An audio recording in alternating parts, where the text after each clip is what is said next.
வணக்கம், welcome to another video. Indian driving லைசன்ஸை வச்சு நீங்கள் ஃப்ரான்ஸில் வண்டி, கார் இல்லைனா டூ வீலர் ஓட்ட முடியுமா? என்ன ரூல்ஸ்? அதை ஃபுல்லாக பார்க்கலாம். நான் Gokulnath. I'm an R&D engineer in France. Last 7 இயர்ஸாக இங்கே இருக்கேன். This is my personal experience. First of all 2 விஷயத்தை நீங்கள் கன்சல்ட் பண்ணணும். ஒன்று ஃப்ரான்ஸ் நேஷ்னல் கவர்மெண்ட்டோட வெப்சைட்டு, அங்கே என்ன ரூல்ஸ் சொல்கிறாங்க அப்படின்றத பார்க்கணும். லிங்க்ஸ் இன் டிஸ்கிரிப்ஷன்.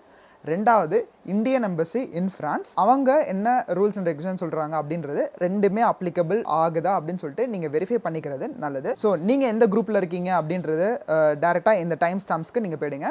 Tourist, students, residents.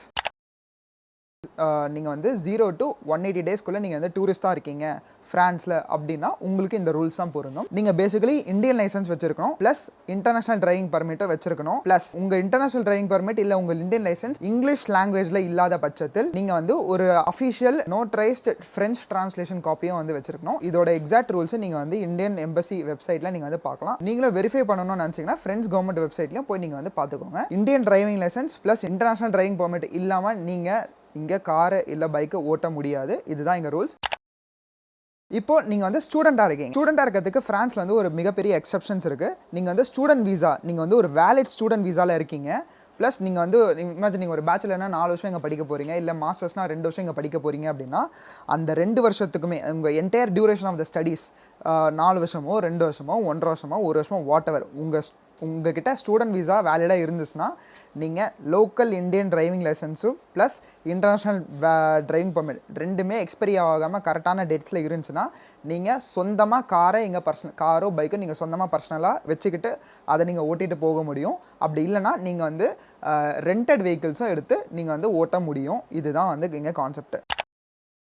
உங்ககிட்ட ஸ்டூடெண்ட் வீசா இல்லை அப்படின்னு பட்சத்தில் உங்ககிட்ட ஒர்க் வீசா தான் இருக்குது, இல்லை உங்ககிட்ட ரெசிடென்ட் வீசா இருக்குது அப்படின்னா உங்களோட Indian driving licence date of என்ட்ரிலேருந்து 1 வருஷத்துக்கு தான் வேலிட்.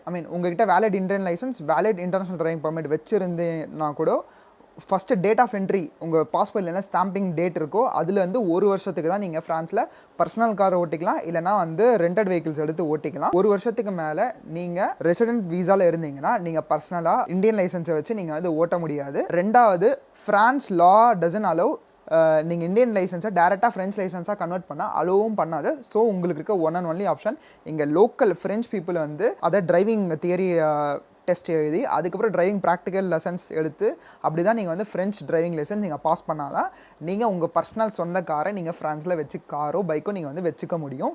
இல்லைனா நீங்கள் எந்த காரோ டிரைவிங் இதுவும் நீங்கள் ஓட்ட முடியாது. This is my honest personal experience. நீங்கள் யூஸ்ஃபுல்லாக இருக்குன்னு நினச்சிங்கன்னா என்ஜாய் பண்ணுங்கள்.